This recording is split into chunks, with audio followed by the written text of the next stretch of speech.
So I'm about to introduce Sandar Duckworth from Litmus.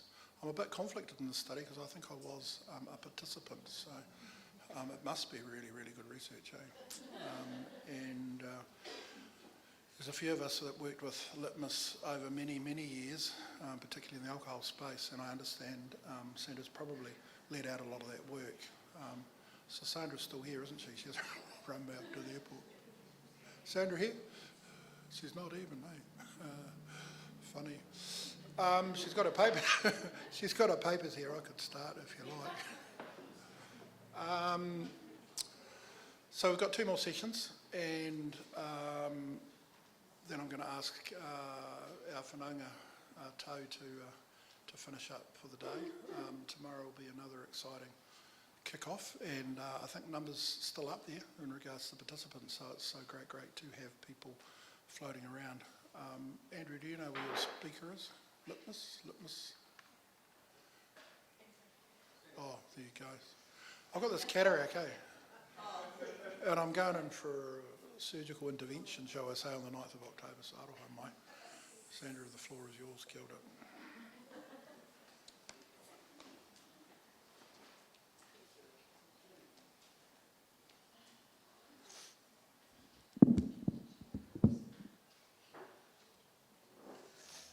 Tēnā koutou, ina iwi, ina mana, ina reo. Nau mai, haere mai, ki tēnei kouhou. Ko Sandar Duckworth toko ingoa, he kai hautu o kei Litmus.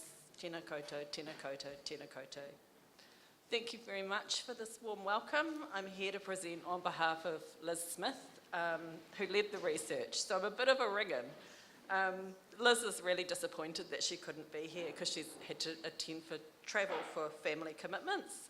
And I really do hope I sort of give the paper justice. I'm also apologising in advance, just getting over that's me coughing at the back. I'm getting over a sort of a cold thing, but I'm all equipped. I have a lozenge, I have a green tea, and I have notes for Andrew to read them out if needed. Our presentation today shares the key insights from a 2-year research project to map the whole of system response to children and young people aged 0 to 18 years with diagnosed and suspected FASD in Aotearoa. The research was conducted in 2 phases between 2022 and 2024, and over the next 15 odd minutes, I'll share an overview of the research purpose and method, the challenges and frustrations of families and young people navigating the system and their call for change, and the recommendations that came out of the research regarding prevention, early detection and intervention. I just want to also acknowledge the many people and organisations who contributed to this research. We especially thank young people and families living with FASD who shared their service experiences and hopes for the future and for living their best lives. Their insights, shared at times through often tears, will shape future policies and services for children, young people and families living with FASD. For those who don't know, Health New Zealand Te Whara Ora commissioned Litmus to complete research to inform the FASD Action Plan in Activity Area 33. The research aimed to describe and understand the current whole of system response to individuals living with FASD or suspected FASD. We answered 3 questions, which was how does FASD systems work across government and other agencies? How does the design, delivery and services support for people living with FASD meet Te Tiriti obligations? And what is needed to strengthen FASD system across agencies to better support children and families living with FASD? We focused the research on 2 really, really important life stages with extremely known challenges. And the research therefore explored the whole of system approach to babies and children in tamariki aged 0 to 10 years with a focus on assessment and diagnosis, as well as older children and young people in rangatahi aged 11 to 18 years with a focus on transitioning to teenage years, college and emerging youth justice issues. What we mean by whole of system is we mean the sector's babies, children, young people and their families, how they engage or try to engage with health, disability, education, care and protection, social development and youth justice. We recognise that the whole of system response spans beyond children and young people aged 0 to 18. However, the research could not cover all life stages at this stage. More research is needed to understand the lived experience of people living with FASD over 18 years and the service they need to live their best lives. We use qualitative research methods to understand the system response. The research was conducted in Hawke's Bay and Hutt Valley, where their respected child development services have a diagnostic pathway for children with suspected FASD within their existing neurodevelopmental diagnosis and assessment pathways. We also interviewed stakeholders, young people and families from other locations. Data included a desktop review of policies and practice documents, interviews with stakeholders across health, disability, education, care and protection, youth justice, Māori providers and NGOs. Interviews with families caring for babies, children and young people living with diagnosed or suspected FASD aged between 0 and 18, and the perspectives of young people living with diagnosed FASD aged between 11 and 18 years. The young people shared their experiences and hope for the future at the FASD Cannes conference in 2023. Different government agencies fund health, disability, education and other services to support families and young people living with FASD.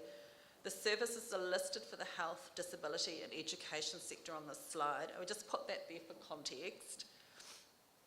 And then this slide shows the services for care and protection, financial support and interagency services. I won't go through all those services in detail. The reports describe each service, the eligibility criteria, if there is one, and the referral pathways. Both reports are available on Health New Zealand's website.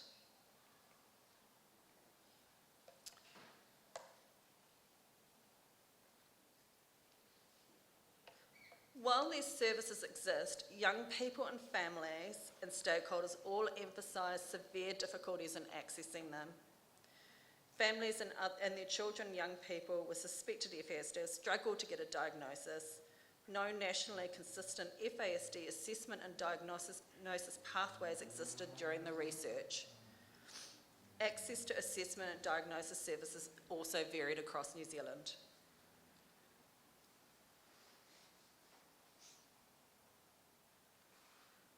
When a diagnosis is received, families do not know what FASD-informed services and supports are available. They felt ignored, many are shunted across services that do not meet their child or young person's needs. Even with a diagnosis, children and young people living with FASD tend not to meet the eligibility criteria for disability or education support services. Furthermore, FASD-informed services are not consistently available nationwide, resulting in a postcode lottery. Families noted services across health, disability, education and youth justice are not joined up. E.g., FASD assessments from health are not always used to guide education support received or considerations in youth justice. Support received by children and young people living with FASD is primarily driven and implemented by passionate and FASD-informed staff and not a whole-of-system approach. Families also noted that young people are ageing out of services while their needs continue due to developmental delay and a range of different cognitive abilities. As a result, families and young people are stressed due to the lack of certainty about the FASD assessment and support pathways. Families shared their frustrations at the time and energy spent advocating and negotiating access barriers, and for many families, they did not receive the services that they needed. Whānau Māori noted a lack of culturally led and culturally responsive FASD-informed services. Whānau Māori also wanted strong cultural connectedness and support to ensure good outcomes for pepe tamariki and rangatahi with an FASD diagnosis or suspected FASD. Feedback from iwi and Māori providers highlighted that they do not have a defined role in the system response. Iwi and Māori providers are uniquely placed to walk alongside whānau Māori and rangatahi living with FASD and need to determine their role in the FASD system response.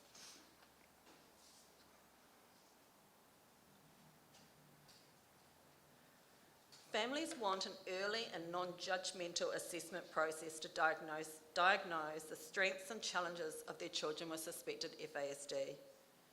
Families want a diagnosis to understand their children's strengths and challenges. For some families, receiving an FASD diagnosis is both a relief and proof their child is not naughty and they're not a bad parent or caregiver.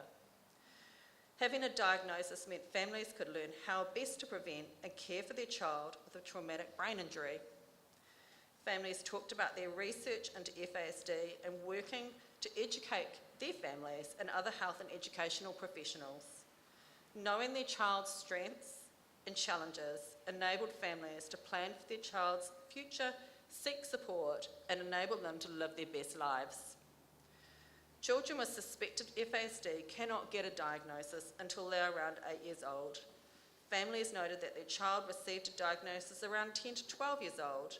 The delayed diagnosis reflected that children were labelled as naughty and families were not advised or supported to seek an assessment. When they engage with the health system, families in areas with FASD assessment pathways faced waitlists for up to 2 years. Some families living in areas with no FASD assessment pathways went privately to get their child assessed, a cost of about $9,000.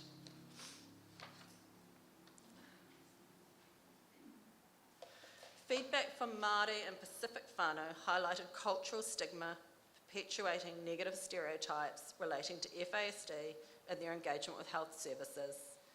Other families spoke of the stigma and shame for mothers and families during the assessment process and beyond. Stakeholders highlighted that assessing and diagnosing young with suspected FASD is challenging because some young people do not want to undergo an intensive assessment over a long period of time, and other young people who are already struggling to fit in with their peers do not want the stigma of an FASD diagnosis.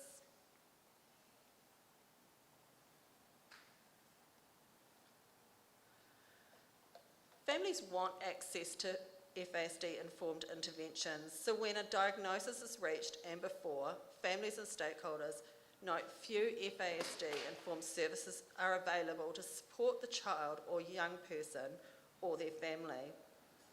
Families do not know what support and services are available. Available services, they say, are inconsistent across the country and tend not to be FASD-informed. The challenges of accessing services were particularly marked for families of children with a sole diagnosis of FASD who do not meet the criteria for disability support services.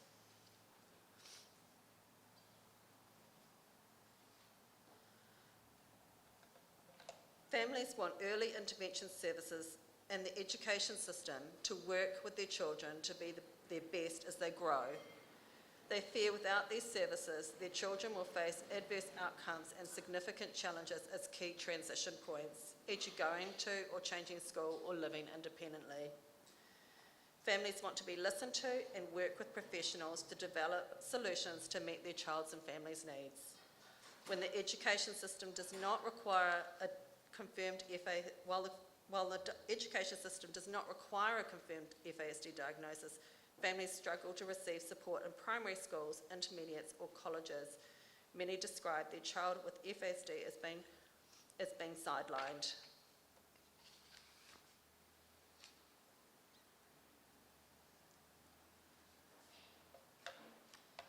Transitioning through the teen years presents new challenges.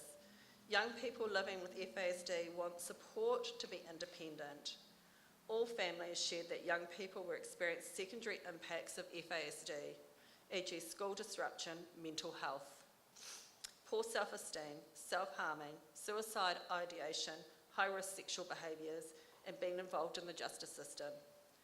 Families in many colleges do not have the resources, capacity, or FASD-informed capability to support young people and their families. Without appropriate, tailored support, young people's schooling experiences stressful, traumatic, and dehumanising. Many young people are expelled or withdraw from school with no pathways to other education and training opportunities. Families want a joined-up service that's whānau-centred, has an approach that enables the young person and offers support. Young people and families want access to community-based activities or youth mentors, FASD-informed counselling for young people, family group counselling, communication support from speech language therapists in schools and youth justice, and mental health and addiction services.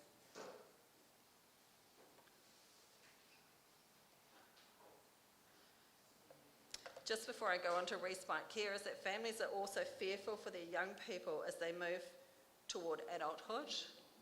Families and young people living with FASD are keen to be supported into employment or other voluntary work to participate in society and build a sense of purpose and self-worth.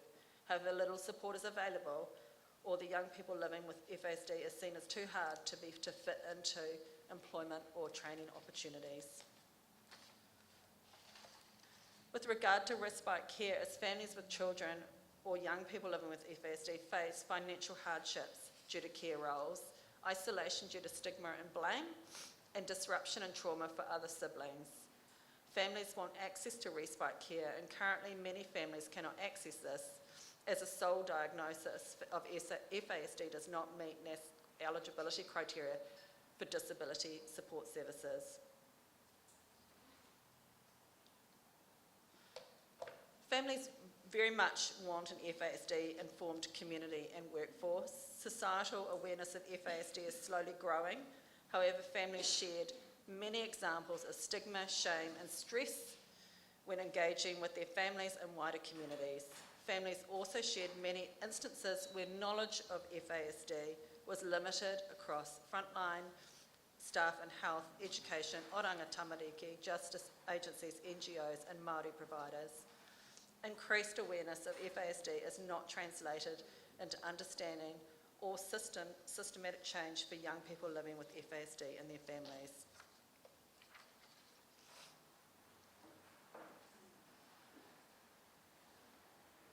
So the research highlighted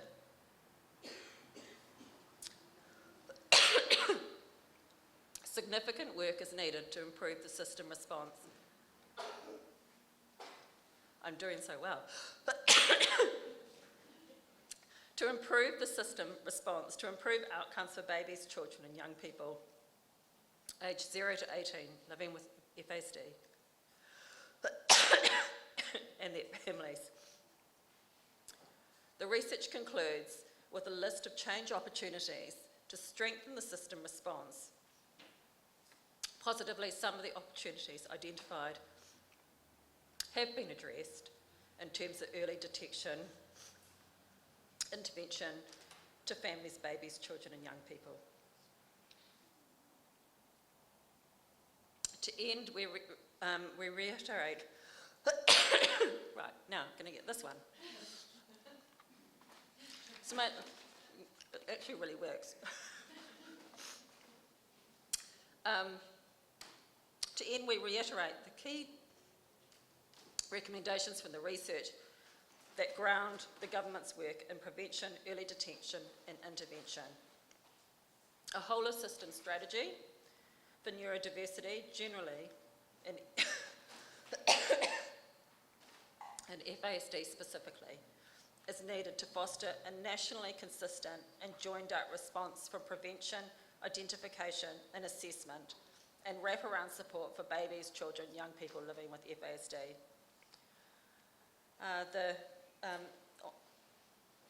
Positively, the Health Minister has committed to revitalising the FASD action plan, and children and young people and families living with FASD need to be actively involved in developing policy and support solutions around this. An increased focus on prevention activities was recommended. Positively, a national campaign, as we know, has been developed to raise awareness of the risks of prenatal alcohol exposure and address stigma. And the other recommendation was work is underway on the recommendation for a consistent, easily accessible assessment diagnosis pathway based on the recently published guidelines. Positively, this work is also supported by the training of the new workforce. Improving access to a consistent approach for assessment and diagnosis needs to be supported by access to evidence-informed early intervention and lifelong support, particularly at key transition points when the needs of children and young people living with FASD change, e.g. from adolescent to intermediate and college to independence. Positively, a new pilot program is being developed to support this. This work is a positive shift to create a system response that enables children, young people and families living with FASD to have their best lives. We acknowledge that this is a start, a great start, however much more has to be done to embed the changes to create a joined up and accessible approach that enables positive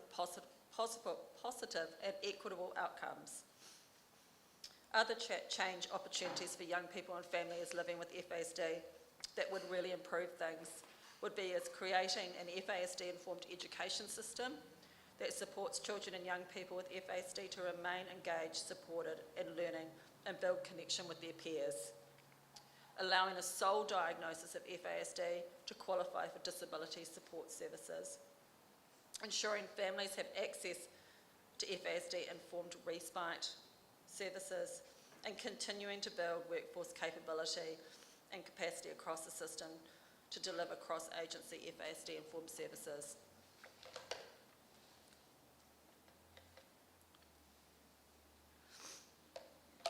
If we can create this sustained system change, then we may hear more positive reflections like this family of a child with FASD under 11 said.